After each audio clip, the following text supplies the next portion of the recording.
Hi, this is Nick from Who Dat Travel. At first, this video was going to be a little bit different and talk about something that's near and dear to our hearts, Christmas. And in my small town of Kalamazoo, Michigan, we have a wonderful Christmas display in Kalamazoo Bronson Park. Recently, there's been some controversy with this and the candy canes. At first, this video was going to be a plea from a small business owner to the city to restore the candy cans the way they used to be. It was even going to be an offer for the small business owner to try to buy the candy canes and donate back to the city so they could put them back up. However, with doing some background research about what was going on, a lot of questions came up. Even more questions were raised when the office of the city manager released a statement on Facebook at 6:01 on November 25th, 2019, regarding Bronson Park Candy Cane Lane. So what this video has now become is a reaction video to the statement and also to the research that I found. Because really, I think the people of the Kalamazoo community really deserve some answers. Now I'm going to read this statement, and I'm going to react during it to some of the statements in it, coming from the research that I found on the city's website and also some interviews on mlive.com. The statement reads, "We greatly appreciate the passionate residents we have in Kalamazoo and our community's love for traditions, including our beloved Candy Cane Lane. We also cherish and have fond memories of the previous candy canes.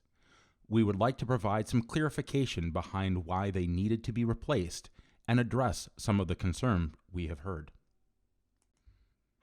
The previous candy canes have been in poor shape for years now, and we have received numerous complaints about their condition. It may not have been noticeable to visitors, but the previous candy canes were becoming cracked and structurally unsound. There were also safety concerns since they did not meet Americans with Disabilities Act accessibility standards for height clearance when angled over the sidewalks." All right, wait right there. They say the previous candy canes have been in poor shape for years now, and we've received numerous complaints about their condition. That's one sentence. It may not have been noticeable to visitors, but the previous candy canes were becoming cracked and structurally unsound. Now, wait a minute. In just the previous sentence, you said that you'd been receiving numerous complaints, but it's not noticeable? That's a contradiction right there, folks. So my next point is, if these have been structurally unsound, why are you going to sell them to the public through Bittergy? Now, the part where this gets really interesting is if you look at the city manager report for February of 2018, the report shows that they were going to begin to look for vendors for 2018 Christmas season to replace some of the damaged angular candy canes. Now, if we jump ahead to January of 2019, the same city manager report shows that 30 were purchased and used in the 2018 Christmas season. This leads me to wonder, how long was the ADA issue actually an issue? From what I could find, is that issue actually would stem back from 2010. And by looking at the ADA compliance website, under 307 protruding objects, it's actually stated that handrails or guardrails could be put in place to avoid head contact with slanted objects. So to say that these candy canes needed to be replaced just because the Americans with Disabilities Act doesn't really add up, considering there were additional things that could have been done. Now, I get these handrails would have had to have been installed, and they would have had to be a minimum of 36 inches wide so a wheelchair could get down them. Now, without measuring, I can't venture to say if 100% this would work, but I'm guessing with the width of that sidewalk that it probably was. We have heard from many concerned residents about the loss of the archway feel with the new candy canes. To address this, we are putting up lights and garlands between the candy canes to help create that magical lighted walkway feel. We unfortunately are not able to lean the new candy canes like the previous candy canes, If leaned, they would not meet the ADA accessibility standards for height clearance over the sidewalks.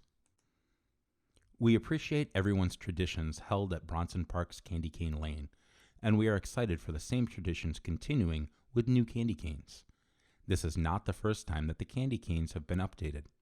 They have been changed other times in the past, and the most recent set was from the 1990s. Now, wait a minute. Let's hold up again. In the January 2019 City Manager's Report, it states the park staff also began organizing the storage area at Milam Park in anticipation of the increased amount of decorations that are stored for the annual holiday tree lighting.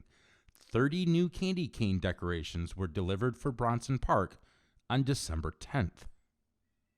Now, just to be clear, 30 candy canes is actually over half of the candy canes that they use at Bronson Park. We understand that the previous candy canes hold sentimental and historical value for many Kalamazoo residents. For those reasons, we will be holding on to some of the previous candy canes and displaying them in Bronson Park so that photos can continue to be taken with them for years to come. We will also be auctioning the other candy canes to the public at www.bittergy.com starting December 3rd. Although we are no longer able to put them up in the park as we have in the past, we would love for the previous candy canes to continue to be part of life in the city. Wait. Now, they've said that these candy canes are dilapidated and that's why they can't put them up anymore. But yet, they want to put them up for years to come? Now, how's that possible? And wait a minute. How about the ADA issues? So if you're going to be displaying them, they can't be in any open area for you to take pictures like have been done in the past. And what about these listings at Bittergy? I've looked at them. I've got a shot of them on the screen right now. Nowhere in any of the pictures does it show that these are in disrepair. Nowhere in the description says they're in disrepair. We know that changes like this can be hard. However, the meaning of the holiday season and the time and memories spent with family and friends will continue to live on in Bronson Park. All right, now I get it. This seems pretty grinchy that all of us are complaining because, well, the candy canes don't look the way they used to. But to me, that started out as the issue. But really what starts as the issue now for me is that things just don't add up. Are these candy canes really that dilapidated that they have to be taken down and are unsafe? Well, if they're unsafe, why are you going to sell them to the public?